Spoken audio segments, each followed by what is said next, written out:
Money FM 89.3. Best of your money. Influence on your money with Money FM 89.3. Welcome to Influence. I'm Michelle Martin. My late grandfather had a stroke, so when I came across this book, I knew it was something that I wanted to talk about. How does a stroke survivor feel and tackle life after a stroke? Terence Ang had everything, a profession. He enjoyed confidence and strong relationships. Life changed when he suffered a stroke at the age of 53. In the new book that he has written and illustrated, titled A Cry in the Dark, Terence Ang brings us his story of the realities faced by a stroke survivor. Let me read you an excerpt of Terence's book. I was stiff with mortification. How could I do something so unfashionable, so gauche as to have a stroke? It was unforgivable. I did not want to see anyone, and I did not want anyone to see me. Incapacitated, wasted, unattractive. I could not face the pity in their eyes, the awkwardness in their body language, the gung-ho smiles on their faces. I did not know how to. Today we're joined by Dr. Moses Khoo and Evelyn Khoo. They're veterans in the medical field, here to discuss Terence Ang's new book. Dr. Khoo is the Associate Consultant for Rehabilitation Medicine at Sengkang General Hospital. Evelyn Khoo is a specialist speech and language therapist and founder of Aphasia SG. Dr. Khoo and Evelyn, welcome. Hi. Hi, good morning. Great to have you both here with me as we discuss this new book, A Cry in the Dark. Can each of you, for the benefit of the listener, share a little of your relationship with Terence and the role that you play in his world? Dr. Khoo, can you start?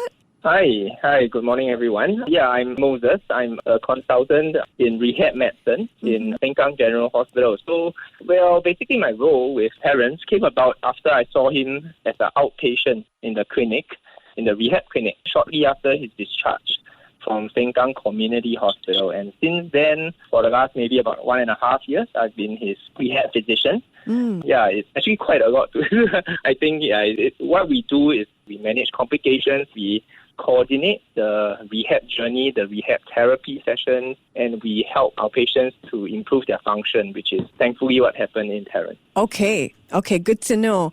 Evelyn, tell us about how you came to interact with Terence. Hi, so I'm Evelyn. I'm a speech and language therapist, and I started seeing Terence after he was discharged from hospital and started to seek rehab therapy in the community. So I was at that point working in a day rehab center, and Terence came to me with communication difficulties and wanted help in terms of speech therapy. So I was working with him for quite a while, yeah. Terence is a very colorful writer. I like how you can feel his personality in this book, without a doubt. Absolutely. Right? Yeah. Which part of the book left an impression on you, Evelyn? So for me, definitely it will have to be the speech therapy chapter because he talks about a new rhythm in his speech. So there's this one chapter where he illustrates and also describes what he goes through in a speech therapy session and how he feels. I really value that a lot because not many of our clients, patients can articulate how they feel, throughout the whole process. Yeah. And he talks about his word finding difficulty. He talks about the games that we play. So yeah, I love that chapter. Yeah, he writes, I speak with a new rhythm, with the fluency of the new me. That's really interesting. Right. Moses, what stood out for you about this book?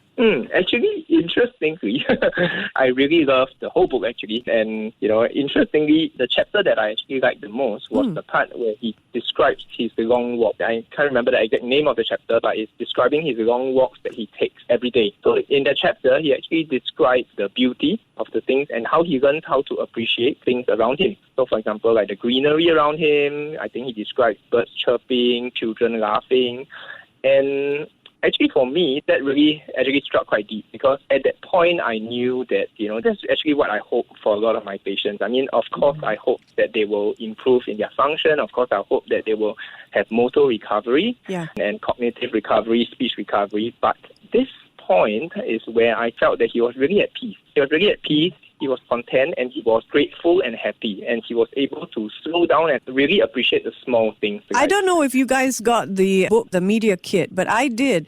And Terence sent me his book in the most beautiful book box that I've ever seen in my life. It was a little garden, an absolute garden in a box, complete with little tiny plants in it, and it was so artistic. And as I said, the most beautiful presentation of a book I have ever seen. Did you receive that box? Have you seen that? I saw it on Facebook. Yeah, same here. I saw it on Facebook. But, I saw it on Facebook. I just think it speaks to its artistic spirit. It's very beautiful. What I liked about this book is, for patients of stroke who are locked in a body that they can't move and animate the way they used to, and so the experience is trapped within them. This gives us a very unique insight into what they're going through. What do you think people who care for stroke sufferers can take from this book? Evelyn? So I think one of the things about this book that stood out for me is really the way Terence talks about his feelings. Like I say, it's not easy maybe because we're Asians, it's not easy to articulate how we feel and what more after like an acute medical event like a stroke. So I think for caregivers, it's really important to know that caregivers face a lot of stress. But it's also important to know the person that you're caring for has a lot of emotions inside that we may not understand as an outsider, right? And I think that really is something that caregivers need to take note of. And while you're hoping that the person you're caring for, your loved one, improves, by leaps and bounds, and we talk about function and all that, but it's important to take note of the psycho-emotional well-being. Yeah. Do you think carers of stroke sufferers can benefit from reading this, Moses? Oh, absolutely, yeah. Oh, yeah. Definitely, yeah. So actually, I just want to echo what Evelyn said. So actually, the stroke survivors and stroke patients, even any patients with significant disabilities, they face the emotional whirlwind. So up to half of, patients who suffer from stroke actually have low mood in a form of kind of depression. It is normal. If any of us suddenly woke up one day and we realized that half our body cannot move, we cannot talk, we cannot think properly, it's a huge it's a huge impact. And, often I really love this book and how Terence articulates it, how he feels, every small moment, which might not mean much to the carers, might not mean much to anybody around, but it means a lot to the stroke patient. So I think this really gives us an insight into the journey and the life experiences of how a stroke patient actually goes through, which is, Was he a star patient, Dr. Khoo? He was actually. Good to know. Good to know, because I'm sure he's listening. And for the listener, I would have loved to have Terence on air, but I understand he has expressive aphasia. What does that mean, Evelyn? So with aphasia, and it's such a complex term, but it's such a complex medical condition as well. But different persons with aphasia, they have language impairment, meaning they can have difficulty sometimes expressing themselves in terms of finding words, or sometimes they even have difficulty comprehending language. But it is not an intellectual disability. So in Terence's case, it is mild, like he has difficulty finding the right words, and sometimes it comes out as disfluent speech as well. So he talks about it in the chapter about speech as well, how he wants to speak as fluently, but sometimes the words just don't come, and he wants to order chocolate ice cream, but it comes out as something else, and he ends up getting strawberry. Right, so that must be so frustrating. Absolutely right. Speech is a key part of our identity, right?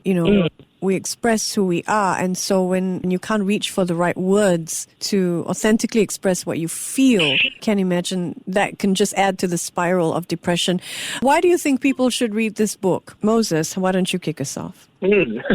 Well, okay, I think firstly for everyone, it's a book of an everyday hero to me. So it's somebody, a normal person who faced, significant adversity in his life, but through, it's an inspiration, I think, to everybody. What happens is, there's hope in it, there's determination, there's grit, there's mental strength, and through that, I would say a good outcome. And there's a lot of yellow in it. It's a bright book. There's a reason it's called A Cry in the Dark, right? He hopes that this is going to be hopeful. Yes, it is. It is. I really hope that it brings hope, and especially for patients with stroke, I hope that they realize they're not alone.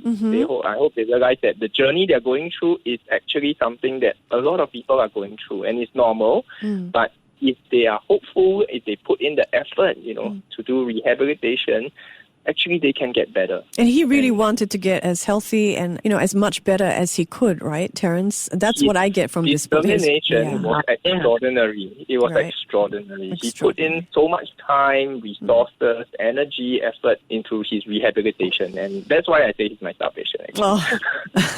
Yeah. Well, I like his illustrations. I think they're very interesting in themselves. They say a lot. They speak a lot. Evelyn, how far more does he have to go with his journey when it comes to speech rehabilitation? How do you work with stroke patients? I mean, what can they expect? Wow, I mean, that's a huge question. But with Terence, actually, I mean, right now, we constantly evaluate our goals because really, I think when it comes to therapy and rehabilitation, it is about goals that we set along the way. And, if any of our listeners out there, can get hold of the book and they read it, in the chapter about speech, there was this thing about presentation. And I made him do a Zoom presentation because I know that was his thing, right? And he presented and everybody gave him a rating of a 7 or 8 out of 10, but Terence thought he was a 2. Oh. So it's really about calibrating also how he is presenting to the world and how he feels inside. And I think for Terence, he's really come a long way in terms of accepting perhaps certain impairment that may take a longer time, but he's doing well. I mean, he's written a book. And really moved on with his life. And I think that in itself, tells us how much he has done. We're not talking about a kind of lofty goal like, I want to go back to how I was before. So that's not a smart goal. So we always set, goals that we can attain. So Terence has really achieved, every goal that he set, which is fantastic. Wow. Yeah. Wow. All right. Well, thank you both for joining me. It's been so much fun talking about this book, A Cry in the Dark, a stroke survivor's story of hope and recovery. Dr. Khoo, Evelyn Khoo, thank you for being with me. Thank you, Michelle. This is Influence. I'm Michelle Martin. Again, the book's title is A Cry in the Dark. To listen to more great interviews, download our podcasts at moneyfm893.sg or download our audio app. That's AWEDIO.